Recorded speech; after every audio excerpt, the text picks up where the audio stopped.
This rich Balm-to-Milk cleanser is part cleansing balm, part clay mask, and it's wonderfully easy to make. Hey bees, I'm Marie from Humblebee and Me, and today I am sharing a bee-bettered, updated version of a formulation I first shared back in 2016. This 2022 version is not only gentler, but it is fully percentagified and has much nicer rinse off. What is a Balm-to-Milk cleanser? A Balm-to-Milk cleanser can also be called a cleansing balm, and it's really just a solid version of a cleansing oil. It's an anhydrous or water-free formulation that contains a small amount of emulsifier. The oil that forms the bulk of the formulation does a great job of dissolving sebum and breaking down waterproof makeup, so you know, it comes off your face. The emulsifier in the product allows it to self-emulsify with water when it gets wet, creating that milky look that is so neat, and also allows it to rinse off the skin really beautifully. When formulating a Balm-to-Milk cleanser, we have three main formulation considerations. The first one is melting point. We need the balm to be solid at room temperature, but we want it to be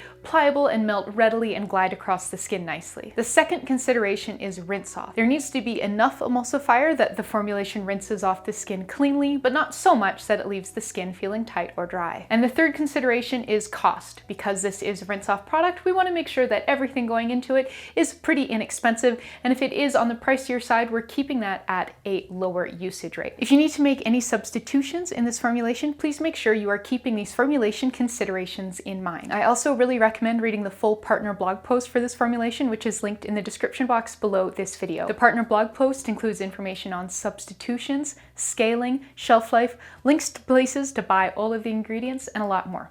But let's get started. The bulk of this creamy clay Balm-to-Milk cleanser is inexpensive liquid carrier oils. You'll need 23.2 grams of fractionated coconut oil, which I chose because it's lightweight and has a nice long shelf life. You'll also need 7.5 grams of castor oil. I first fell in love with including castor oil in cleansing oil formulations about a decade ago when I was trying the oil cleansing method. I love how castor oil boosts the cleansing power of the formulation. This oil blend is pretty similar to the blend in the 2016 version, and there's quite a lot of room to play with it and use different inexpensive oils. For more details on that, please make sure you're reading the partner blog post. Those liquid oils are then thickened so that we have a cleansing balm instead of a cleansing oil. The bulk of the thickening is done by plain cetearyl alcohol. You'll need 5 grams of it. Cetearyl alcohol thickens with a lovely, rich creaminess that also has great slip as it melts down, and this is part of the creamy in the name. I'm using a fatty thickener for this updated version rather than the candelilla wax that I used in the original 2016 version,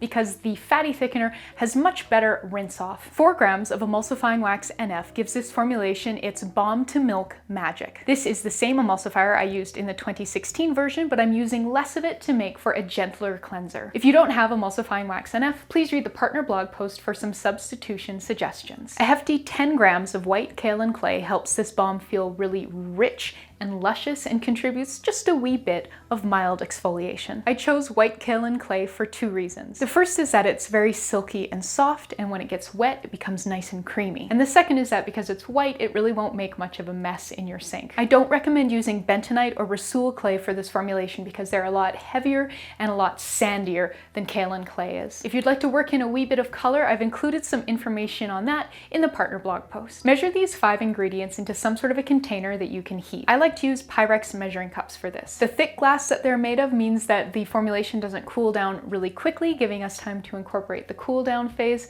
and the pouring spout makes it nice and easy to get the formulation out of the measuring cup and into our container. Put that container in a water bath and pop it on the stovetop over medium-low heat to melt the emulsifying wax and the cetearyl alcohol. The kaolin clay can disguise if these ingredients have melted, so make sure you're getting in there with your spatula and giving the mixture a stir to make sure that everything has fully melted. Once the cetearyl alcohol and emulsifying wax have melted, our next steps are cooling the mixture enough that we can add our cool down phase, and then cooling it further so that it is thick enough that the clay won't settle out, and then quickly transferring that into our container. How quickly the cleansing balm cools will depend on how large your batch size is and on the container that you're working in. If you're working in a heavy glass Pyrex measuring cup, it will cool more slowly than if you're working in a thin metal bowl. Unless you are very patient, you are probably going to want to use an ice bath to speed up the cooling of the cleansing balm. Create an ice bath by taking a bowl large enough to hold your measuring cup and combining some water water and some ice in it. Once you've removed your measuring cup from your hot water bath, stir it for about a minute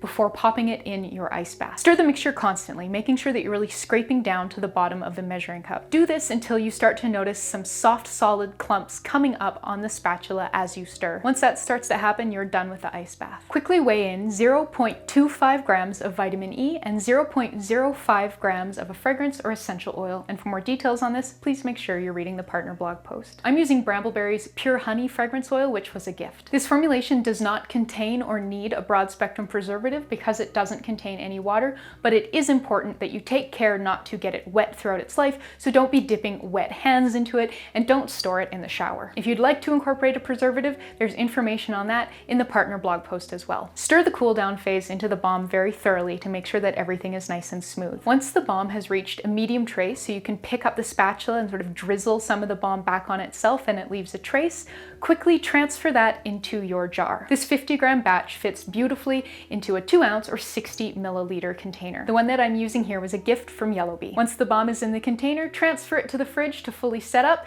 and once it's fully set up, pull it out of the fridge, let it come to room temperature, and you're done. The finished balm has a gorgeous creamy consistency that melts into a rich feeling cleansing oil when massaged into the skin. Add a wee bit of water and watch it transform into a gorgeous cleansing milk. I like to massage this balm into dry skin using dry hands. Once I've worked the balm into my dry skin, I'll wet my hands and massage in that bit of water for the balm-to-milk transformation, and then gently wipe it off with a damp cloth. And that is it. If kept dry, this balm-to-milk cleanser should last 1 to 2 years before anything starts to oxidize. Thank you so much for watching. Please subscribe, and I'll see you next time.